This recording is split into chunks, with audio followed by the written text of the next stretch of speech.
Hi there. Welcome to Ashes to Aligned. If you're new here, I'm so glad you found your way in. And if you've been listening since the beginning, welcome back. Whether you're a wife, mom, sister, or daughter trying to rebuild your peace after years of codependency, burnout, or emotional overload, please know you're in the right place. And you don't have to keep holding it all together here. So take a deep breath. Let the world spin without you for just a little while. These next few minutes are yours to feel seen, understood, and to remember that you matter too. Today's episode is called Obsessing is Not a Healing Strategy. And ask me how I know. Let me start with a confession. I did not want to go to Al-Anon meetings, and I wasn't quiet about it either. Dusty, my oldest son, once said, Mom, we pretty much always know what you're thinking because even if you don't say it, your face says it all. But when it came to going to Al Anon, I didn't leave anything to chance. I made it very clear about how I felt, and I wasn't happy about it.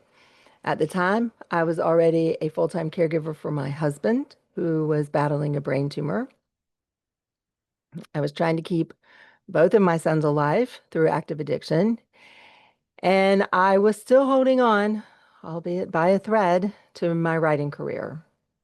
But sure, let me add one more healing task to my weekly load. I walked into those meetings bitter, resentful, bone deep exhausted, and extremely pissed off. And I remember saying, I am so angry that I have to go to a meeting each week. Just one more thing on my plate because you can't get your shit together. Maybe I had a little glimmer of hope buried somewhere deep inside. I don't know. But I do know this. We went because our son's counselor said we needed to go. And if going to a meeting once a week might help him get better, then that's what you do, right? Because everything we do, every sleepless night, every desperate prayer, every sacrifice is because we want to help them get better. But here's the truth no one tells you at first. Our way of helping is usually not helpful. And there was a dad in those meetings who helped me see that. He said, I've learned there's not much I can say that will make anything better, but pretty much everything I say can make things worse. It hit like a sucker punch. I knew all the ways I tried to use words to fix things: pep talks, pleas, emotional anvils, dropped them way up above, all in the name of love, of course. And I was a writer. Words were supposed to be my thing. But when it came to helping my sons, they always failed me. Or worse, made things even harder. I never wanted to shame them. I knew that wasn't the way, even in the darkest of moments. I knew they carried enough shame, but I still tried so hard to find just the right thing to say to snap them out of it. And then this dad, with one quiet little sentence, held up a mirror I didn't want to look into and said, maybe just don't. Another line I picked up in those meetings was this: expectations are premeditated resentments.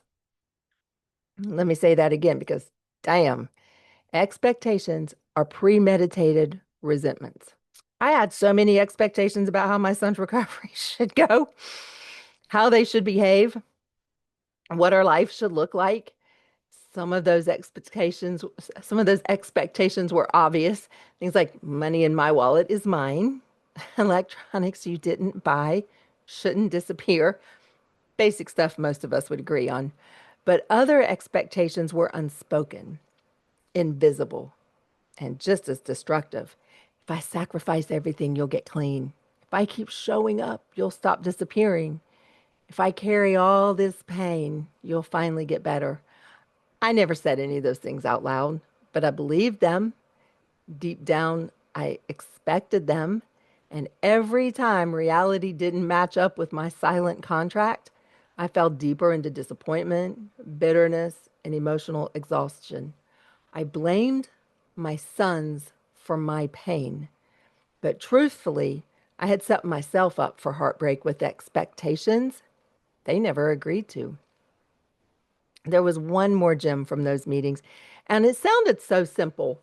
So, lady said, when you're obsessing over your person, shift your focus to the next right thing. But if you're like me, you don't know what that is, especially if you're codependent. Your brain is wired to track everything. And in my case, I had two sons. So my next right thing was to stop obsessing over son number one and switch to son number two. It was like a codependency game, a hot potato. And codependency is a full time job with unlimited overtime opportunities, no pay, and a terrible benefits package. Now, here's the problem with all those don'ts that I picked up: don't enable, don't fix, don't control. They're important lessons, but they leave a void. And if you don't replace that void with something healing, you will fill it with something destructive. Nature abhors a vacuum, and so does your nervous system. Let me give you a visual. And picture yourself on the beach. You bury a bucket in the sand, and then you pull it out. That hole doesn't stay empty for long. Water and sand will instantly rush in. And that's what happens with us. When we stop trying to control or chase or fix, but we don't fill the space with something grounding, fear, guilt, shame, obsession come flooding right back in. Thankfully, for me, what rushed in was something unexpected and honestly divine. In March 2018, after a pile of strange serendipities, I landed at a Jack Canfield event called One Day to Greatness.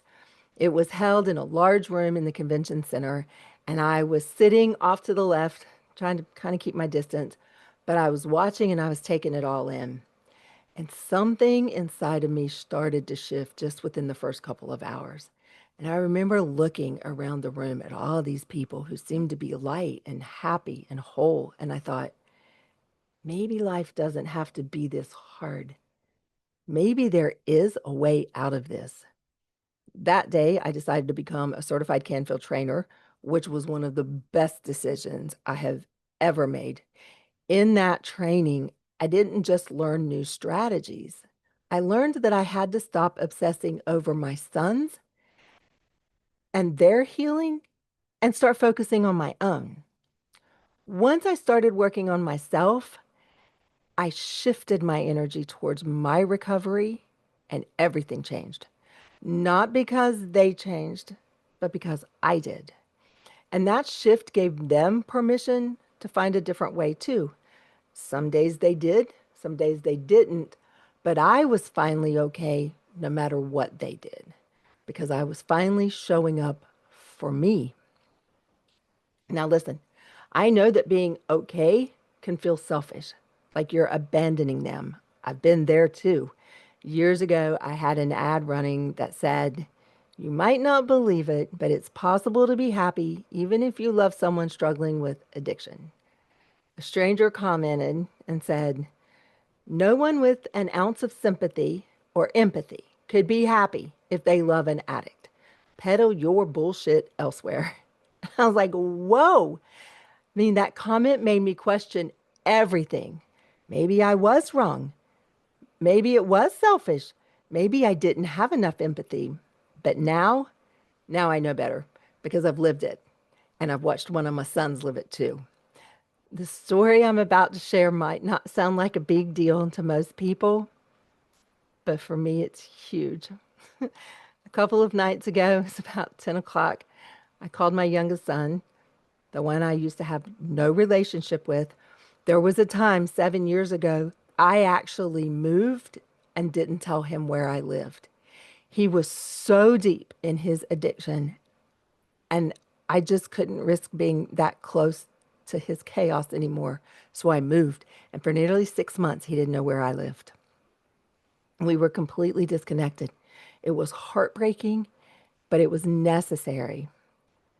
Now, fast forward to 2 nights ago, 10 o'clock at night, I called him and said, "Something's in my And he was like, "What do you mean something's in your house?" And I said, "I hear chewing. It's in the back bathroom." And then the more we talked, I said, "It's in the kitchen." And he started laughing at me. And he said, "Is it in the bathroom or is it in the kitchen?" And I was like, he had me on speakerphone.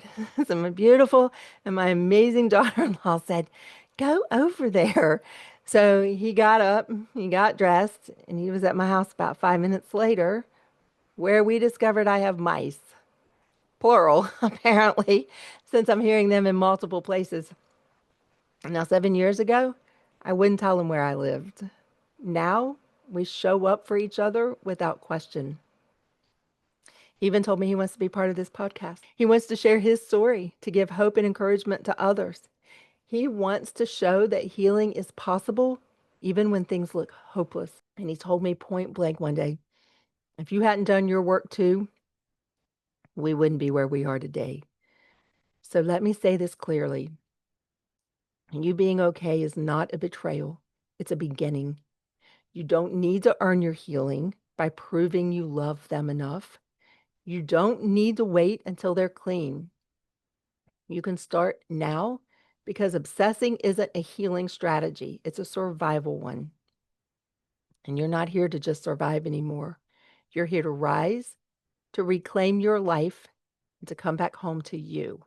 If you're stuck in obsessive mode and don't know what the next right thing is, stick with me.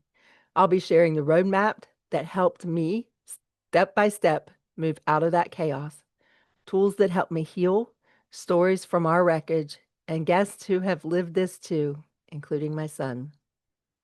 There will be metaphors, analogies, beach scenes, and apparently mice. But more than anything, there will be truth, always shared with love. Whether you believe it right now or not, you matter too. And you don't need to earn your healing and recovery. You just have to choose it.